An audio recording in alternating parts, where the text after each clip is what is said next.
Cylinder में तो 200 रुपए मोदी जी ने कम कर दिया। कैसा कम कर दिया? पहले 10,000 रुपए बढ़ाने का और फिर 200 कम करने का, ये कौन सा रीति रिवाज है? 2 बार से जनता मोदी का ही साथ दे रही है।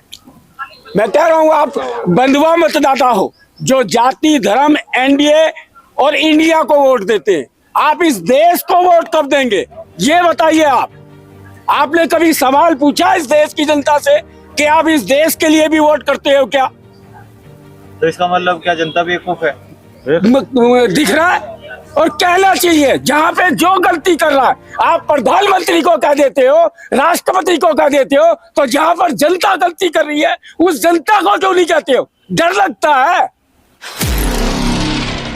डॉक्टर सुरेश गवई जी, आपका क्या है? अभी जंतर मंतर पे बैठे हैं तो क्या मांग लेकर के बैठे हैं आप? मैं इसलिए बैठा हूँ जंतर मंतर पे कि आजकल भारत की जो हालत है, इंडिया की हालत बहुत ख़राब है।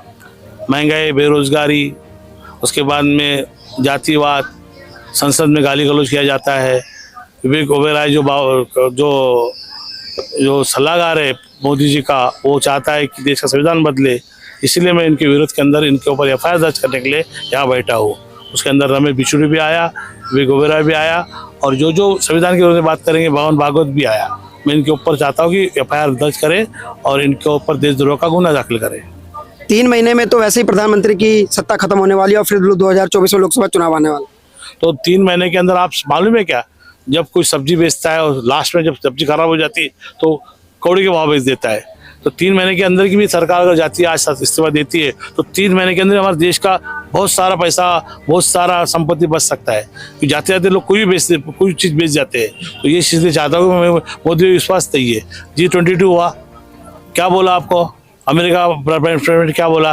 तुमने मानवाधिकार का हनन किया है, इसलिए मैं जा रहा हूँ। उत्तर कोरिया के आदमी ने क्या बोला? उनको पैसा मांगा, इन्होंने कर्जा मांगा। ऑलरेडी देश के ऊपर 155 लाख करोड़ कर्जा है। पहले 9 साल पहले 55 लाख करोड़ कर्जा था, अभी 155 लाख करोड़ कर्जा हुआ है। पहले देश की हालात खराब है और ये चाहते हैं कि फिर देश पे कर्जा बढ़ाए और हमें कर्जा भरना है। हम टैक्स भरते, हम देशवासी है, हमारे पैसों से इनका सरकार चलता है, हमारे पैसे घूमते, हमारे पैसे आंदोलन करते और ये हमारे समाज का, देश का समाज का शोषण करते। ये गलत है, इसलिए मैं इनका हिस्सा मांगता हूँ। आम जनता कहती है कि महंगाई है तो देश के लिए है, तो दिक्कत क्या है?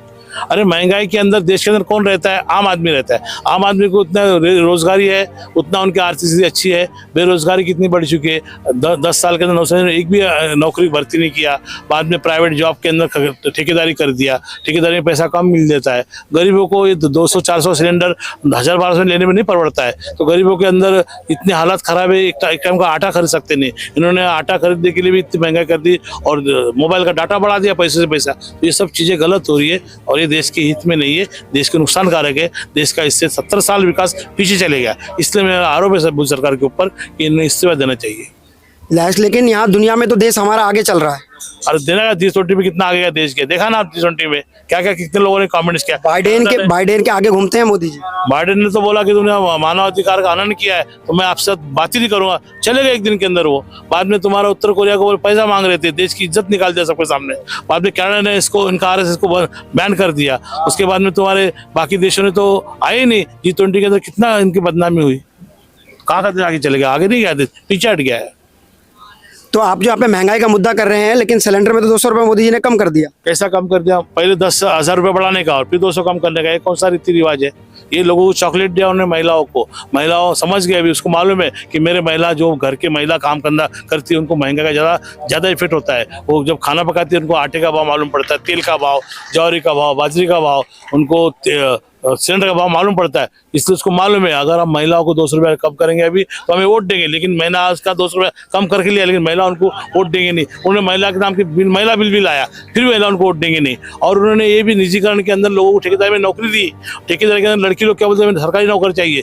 जो लड़की शादी करती है वो बोलती है हमें सरकारी नौकरी चाहिए। अगर सरकारी नौकरी मिले लड़की लोग शादी कैसे करेंगे? तो ऐसे सब महिला उनसे नाराज है, उनको महिला वोट देंगे नहीं। 200 रुपये कम करने से कुछ फायदा नहीं है। महिला आरक्षण बिल भी पास हुआ है अभी, इसीलिए तो उन्होंने चॉकलेट दिया ना महिला आरक्षण को। वो महिला आरक्षण बिल 2 साल के बाद लगेगा। तारीफ कर रही है कि हाँ तारीफ कर रही है, 2% महिला उनकी तारीफ कर रही है। कमाल की बात है, सवाल ही ऐसा पूछते हैं जिसका जवाब होता ही नहीं है।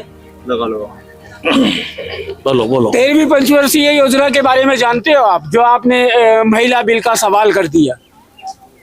15 साल बताइए सर। डॉक्यूमेंट विजन और रणनीति, 7 साल रणनीति और 3 साल काम, इसका मैं 25 साल पहले ही कह रखा है। और आप सवाल पूछ लेते हो और संसद में बैठे हुए लोग वैसी बात बोल देते हैं।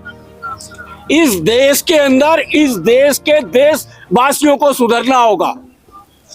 एनडीए और इंडिया जाति और धर्म से आजाद होकर इस देश के लिए मतदान करना होगा, तब देश हित है, तब देश में शिक्षा है, तब देश में सुरक्षा है, अन्यथा नहीं हो पाएगी अगर आप बंधुआ मतदाता ही बनते रहे तो। 2 बार से जनता मोदी का ही साथ दे रही है।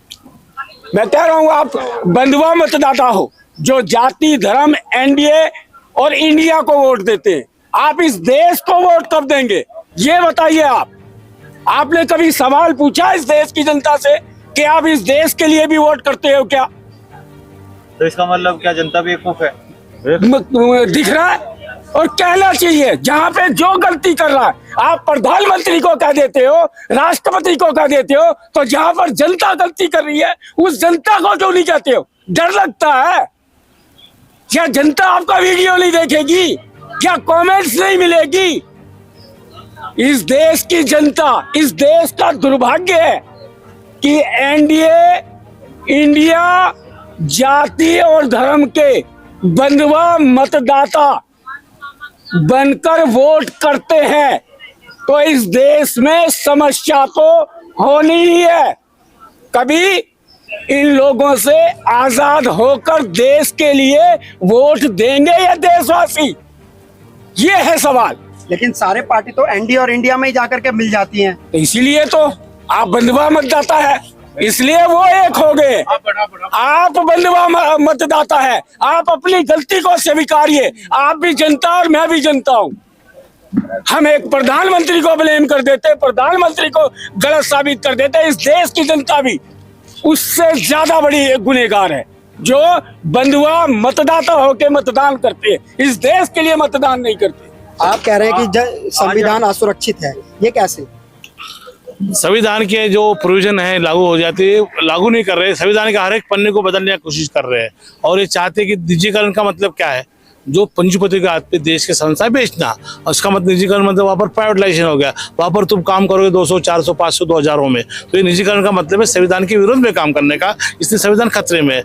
नीति, शिक्षा नीति उन्होंने पूरे 40 लाख स्कूल उन्होंने प्राइवेट कर दिया। जो बच्चों पढ़ते गरीबों के वो प्राइवेट ले, वो भी सरकार के अपने संविधान के विरोध में है, इसलिए संविधान खतरे में है। लेकिन संविधान की रक्षा के लिए तो सुप्रीम कोर्ट भी है ना। सुप्रीम कोर्ट को तो उन्होंने निकाल दिया ना। सुप्रीम कोर्ट तो सीजीआई ने बोला था, सीजीआई ने एक आदेश पारित किया था कि जब भी तुम्हारा जो आयोग है, निर्वाचन आयोग के अंदर सीजीआई रहेगा और एक मोदी रहेगा, जो भी अपेक्ष पार्टी रहेगा, तीनों लोग रहेंगे। तो उन्होंने अध्यादेश करके उसको सीजीआई को भी निकाल दिया, तो सीजीआई को मानते नहीं ने। इसलिए हम चाहते हैं कि अध्यादेश भी रॉन्ग है और सीजीआई देश का सुप्रीम है, वो करेगा जब करेगा। लेकिन इसके पहले सीजीआई लोगों ने मोदी के साथ काम किया, मोदी के कुछ अपने अपने निर्णय पास करवा के लिया, इसलिए उनके विरोध में हम लोग। सीजीआई अच्छा होता है, उसको दबाने का काम करते हैं कौन लोग? मोदी की सरकार के लोग। तो सर आपकी सर, जैसे आपने न्यायालय के लिए कहा, न्याय के लिए कहा, आपने इस देश के न्यायालयों के डिसीजनों को देखा होगा और सुना होगा। जब जब इनको, जिन लोगों को, कहने का मतलब है रिलैक्स देनी है, जब जब हर केस में न्यायालय ने तोड़ मरोड़ कर न्याय प्रक्रिया को ध्वस्त करने का काम किया है। निर्वाचन प्रक्रिया के बहुत से केस चले और बहुत से केसों में इस बार क्या कह रहा है न्यायालय, अगले बार क्या कह रहा है, मिनट मिनट में न्यायालय बदल रहा है। न्याय कहाँ है फिर? तो आप क्या कहना चाहते हैं? और देश में लोग कहते हैं, डर के कहते हैं, कहीं ये वाली मेरी बात कहीं न्यायालय में चली गई तो न्यायालय उठा के मुझे बंद ना कर। देश का आम नागरिक, हर नागरिक डरा हुआ है। ईवीएम से वोट होता है, तो ईवीएम के बारे में क्या बोलेंगे? ईवीएम से वोट होता है तो ईवीएम में जनता था वोट करेगी ईवीएम के ऊपर, तो ईवीएम भी फेल हो जाएगा। जैसे कर्नाटक में फेल किया, मध्य प्रदेश में फेल होने लेकिन वाला कई है। प्रश्न उठ जाते हैं, जैसे अभी भी उठ रहा है कि ईवीएम में कुछ छेड़खानी करी जाती है बार बार। अबे छेड़खानी की गई है, 19 में की गई है, 22 में भी की चुकी है, छेड़खानी कर दी चुकी है, लेकिन इनका बड़े बड़े लेवल के ऊपर छेड़खानी होता है, लोगों को समझ से आता है। जो डेमोक्रेट्स लोग हैं, जो नौकरशाही लोग हैं, डरे हुए लोग हैं और डर के उनके विरोध में साथ में काम करते हैं। और नौकरी वाले लोग डरे हुए, जो डीएम होता है, तहसीलदार होता है, जो एजेंट होता है, वो उनकी वजह से डरे हुए इसलिए ईवीएम के बटन में छेड़खानी करते हैं और सत्ताधारी को जिता के देते हैं। इसलिए ईवीएम बैन होना चाहिए और बैलेट पेपर की पूरी गिनती होनी चाहिए, हमारी ये बात मांग है। सर आज आपने जनता मंदिर पे धरना रखा है, आपकी अहम मांग क्या है और अपने भाई को क्या संदेश देना चाहिए? मैं चाहता हूँ देशवासियों ने देश के लिए मतदान करे, देश का संविधान बचे, लोकतंत्र बचे, लोकतंत्र बचाने वाली पार्टी को मतदान करे, मेरी ये मांग है। 2024 में आप किसको देखना चाहते हैं? मैं 2024 के अंदर पूरे विपक्षी को एक साथ देखना, गठबंधन को देखना चाहता हूँ, एनडीए को नहीं देखना चाहता हूँ। एनडीए ने देश का बहुत नुकसान किया, जितने सरकारी संस्थाएं सब बेच चुके हैं निजीकरण करने के बाद, स्कूल कॉलेज नीति आयोग को उन्होंने नुकसान किया। इंडिया गठबंधन में सबसे बड़ा सवाल है कि उसका प्रधानमंत्री का चेहरा कौन होगा। जरूरी नहीं ना, अभी जब जब जब सब जीत के आएंगे जब देखा जाएगा ना। जरूरत क्या है कि डॉक्टर सुरेश का भी चेहरा होना चाहिए अपेक्षा का, नहीं, जब भी जीत के आएंगे संख्या ज्यादा होगी वो प्राइम मिनिस्टर बनेगा, उसमें क्या बड़ी बात है। Thank you. Thank you sir, thank you.